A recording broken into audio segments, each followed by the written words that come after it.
Morning student, आज हम पढ़ रहे हैं क्लास 12 के अकाउंट्स में चैप्टर नंबर 7 अंश पूंजी लेके। और हमारा आज का टॉपिक है अंश से क्या आशय होता है, उसकी परिभाषा और अंशों के प्रकार। तो हम स्टार्ट करते हैं सबसे पहले अंश के आशय से। कंपनी को अधिक मात्रा में पूंजी की आवश्यकता होती है जिसे अनेक व्यक्ति प्रदान करते हैं, अतः सुविधा के लिए पूंजी को छोटे छोटे भागों में विभाजित कर दिया जाता है। पूंजी के ऐसे छोटे भागों को अंश कहते हैं और जो व्यक्ति अंश लेते हैं उन्हें अंशधारी कहा जाता है। तो इसमें यह बताया गया कि जो कंपनी होती है, जो हमारे व्यावसायिक संगठन के व्यवसाय के जो स्वरूप हैं, जिनमें एकाकी व्यापार, साझेदारी या हिंदू अविभाजित परिवार व्यवसाय, तो इसके बाद आता है हमारा कंपनी। तो ये जो कंपनी है वो हमारे व्यवसाय के सबसे बड़ा स्वरूप होता है और इसमें बहुत अधिक मात्रा में पूंजी की आवश्यकता होती है जिसे एक व्यक्ति या कुछ व्यक्ति मिलकर नहीं जुटा पाते। तो ऐसी स्थिति में जो कंपनी होती है वह क्या करती है, अपनी पूंजी को, कंपनी की जो पूंजी है उसे छोटे छोटे भागों में, छोटे छोटे पार्ट्स में डिवाइड कर देती है। और ये जो पूंजी के छोटे छोटे पार्ट होते हैं, छोटे छोटे भाग होते हैं, वह अंश कहलाते हैं। और जो व्यक्ति इन अंशों को परचेस करता है, इन अंशों को क्रय करता है या लेता है, उसे हम अंशधारी कहते हैं। यानी जो पूंजी के, जो हमारी कैपिटल है, उसके जो छोटे छोटे पार्ट हैं वो हमारे शेयर होते हैं। और जो पर्सन, जो व्यक्ति इन शेयर्स को परचेस कर रहा है या इनको ले रहा है, टेक ओवर कर रहा है, वो हमारे शेयर होल्डर कहलाते हैं।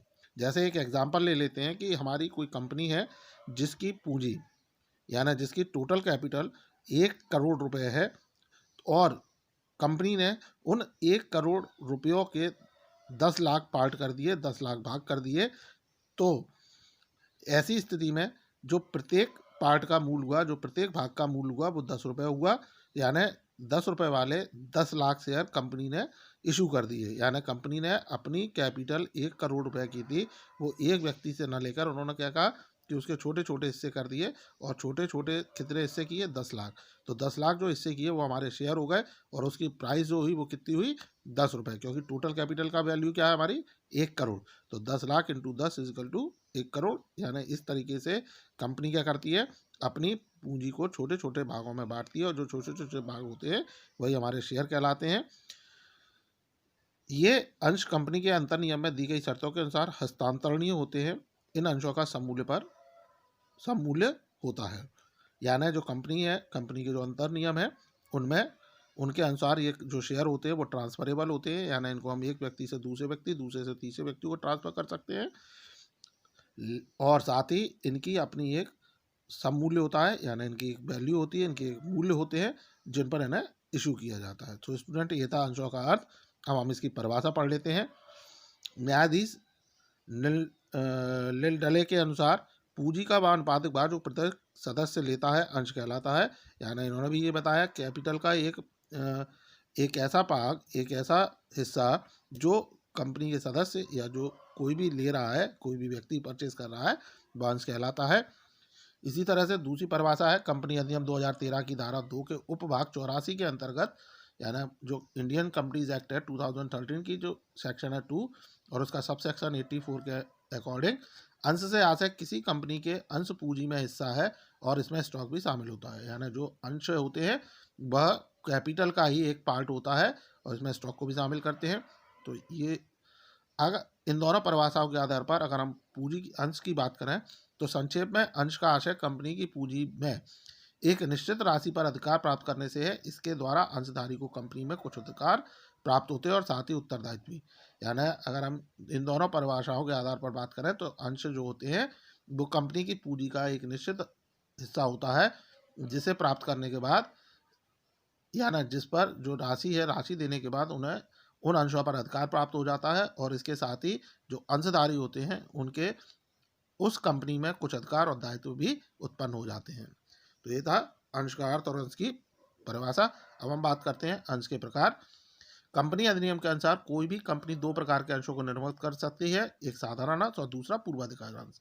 यानी जो इंडियन कंपनीज एक्ट है उसके अकॉर्डिंग कोई भी कंपनी 2 तरह के शेयर इशू कर सकती है, जिनमें एक है पहला साधारण समता अंश, इक्विटी शेयर या ऑर्डिनरी शेयर, और दूसरा होता है पूर्वाधिकारी अंश, प्रेफरेंशियल शेयर।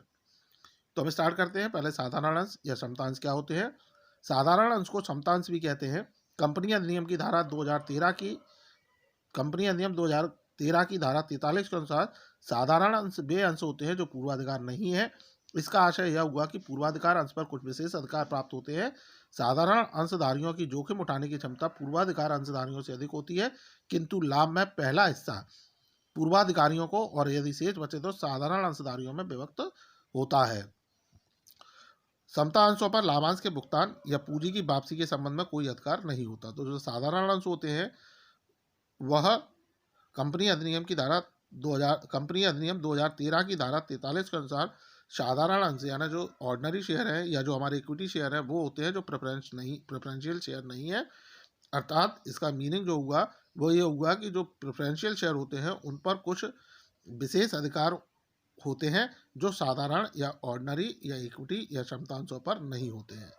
इसी तरह से अगर हम आगे बढ़ें तो जो साधारण अंश है जो हमारे ऑर्डिनरी शेयर हैं या जो हमारे समता इक्विटी शेयर होते हैं उनकी जोखिम उठाने की क्षमता यानी उनमें रिस्क ज़्यादा होती है कंपैरेटिव प्रेफरेंशियल शेयर के। यानी अगर हम पूर्वाधिकार अंशों की तुलना में अगर देखें तो साधारण अंश या समता अंशों पर हमारी जो जोखिम उठाने की क्षमता है वो बहुत अधिक होती है। और साथ ही जोखिम तो उठाते हैं लेकिन जो प्रेफरेंशियल शेयर होते हैं जो हमारे पूर्वाधिकार अंश होते हैं उन्हें लाभ में और पूंजी प्राप्त करने में उन्हें लाभ प्राप्त करने का पहला अधिकार होता है। और यदि लाभ बचेगा तो फिर वो समतांश को या साधारण अंशधारियों को बांटा जाएगा। जो साधारण अंशधारी होते हैं जो समतांश होते हैं हमारे उन पर लाभांश के भुगतान और पूंजी की वापसी के संबंध में कोई अधिकार नहीं होता है।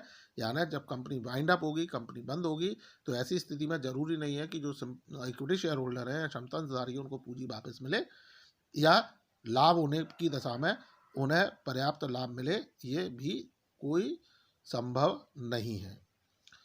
समतांश दो प्रकार के होते हैं, मताधिकार सहित समतांश और दूसरा लाभांश मताधिकार व केंद्रीय सरकार द्वारा प्रस्तावित नियमों के अनुसार विभेदात्मक अधिकार वाले समता अंश।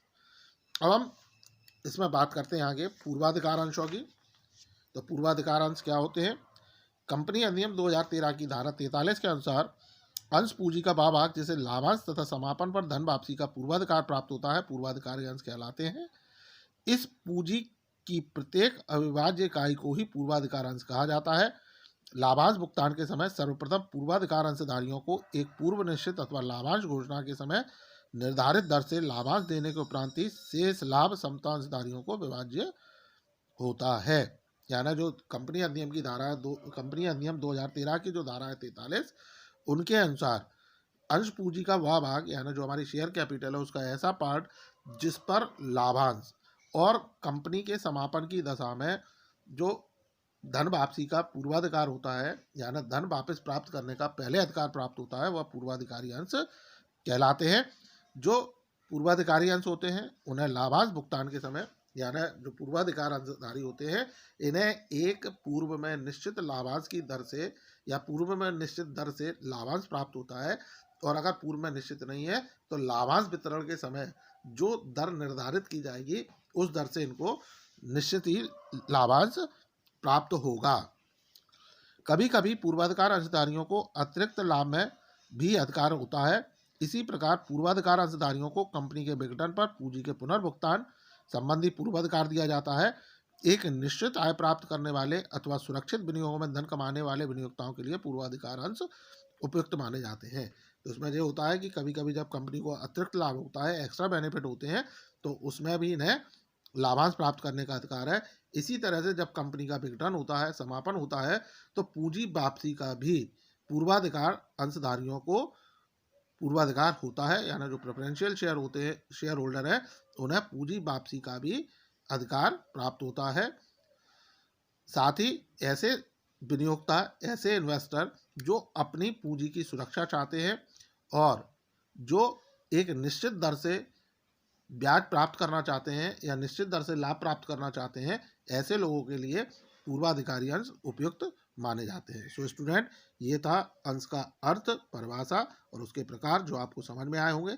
इनसे रिलेटेड यदि आपके कोई डाउट्स हैं क्वेरीज हैं तो आप मुझसे पूछ लें या कमेंट सेक्शन में जाके कमेंट करें जिससे मैं आपकी उन प्रॉब्लम को सॉल्व कर सकूं। So thank you.